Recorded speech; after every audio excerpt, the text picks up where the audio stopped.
Salam uşaqlar, mən sizlərlə bugün bədii əsərin quruluşu, sujet və kompozisiya barəsində məlumat vermək istəyirəm. Gəlin başlayaq. Demək, uşaqlar, sujet əsasən epik növlə bağlı olur və bəzən lirik növlə də bağlı olur. Yəni lirik sujet deyə bir anlayış var.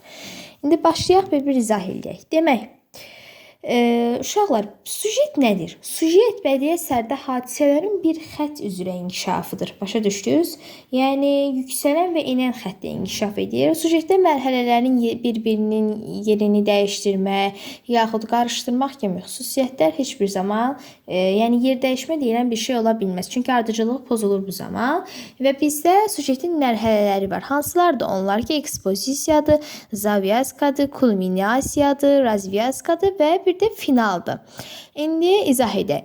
Deməli, uşaqlar, ekspozisiya bədii giriş, bədii müqəddimə, bədii zəmin anlayışını verir. Yəni, burada əsasən hazırlıq mərhələsi sayılır və əsər yenicə yaranır, daha sonra hələ ki danışılacaq hadisələrdir. Və ikinci sujetimizin növü zavyaska. Uşaqlar, zavyaska düyündür. Hadisələrin getdikcə mürəkkəbləşməsi, getdikcə düyünləşməsidir. Və gələk kulminasiya. Kulminasiya uşaqlar, hadisələrin artıq sujet xəttində ən yüksək xəttlə inkişaf edən hissəsidir. Yəni bu latınca kulmin sözündəndir. Təpə zirvə mənasını verir. Gələk digər məna növümüzə razvyaska. Uşaqlar, düyünün açılması zəifləmədir. Yəni hadisələr get-gedə zəifləyir. Final isə artıq əsərimizin sonluğudur.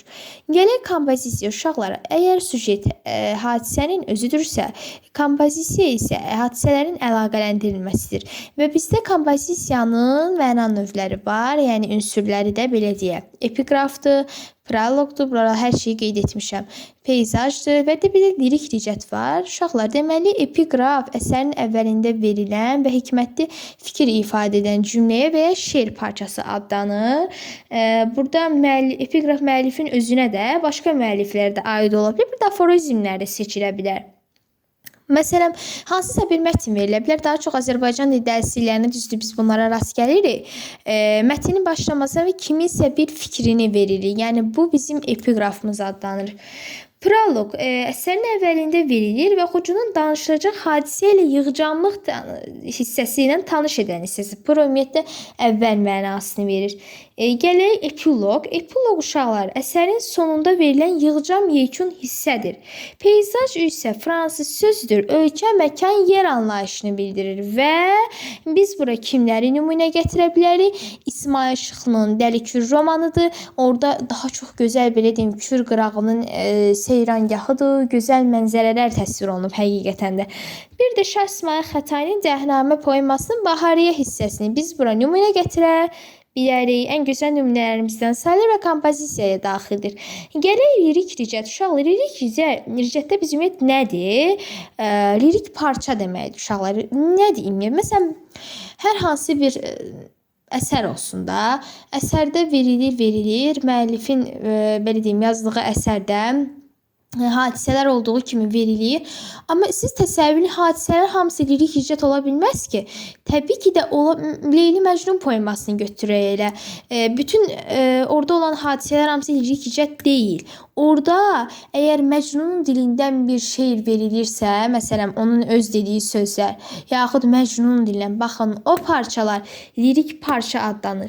Yeri gəlmişkən elə hamısını qeyd edək. Remerka var uşaqlar, remerka. Remerka müəllifin dilidir. Bir də surətlərin danışığı var. Demək, bu dramatik əsərlərin iki hissə tərkibindən xəbər verir. İki tərkib hissəsindən. Remerka yazaq bura.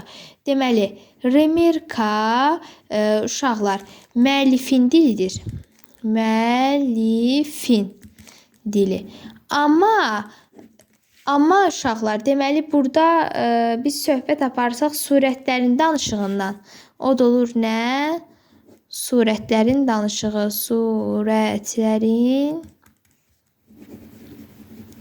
danışığı nə olur?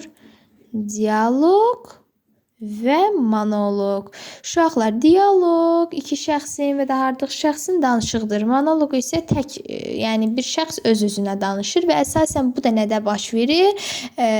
Deməli, əsərlərdə baş qəhrəmanların dilində daha çox monoloq olur. Dramatik növ nədir uşaqlar? Dram sözündən götürülüb hərəkət mənasıdır. Dramatik növdə yazılan bütün əsərlər pyesdir.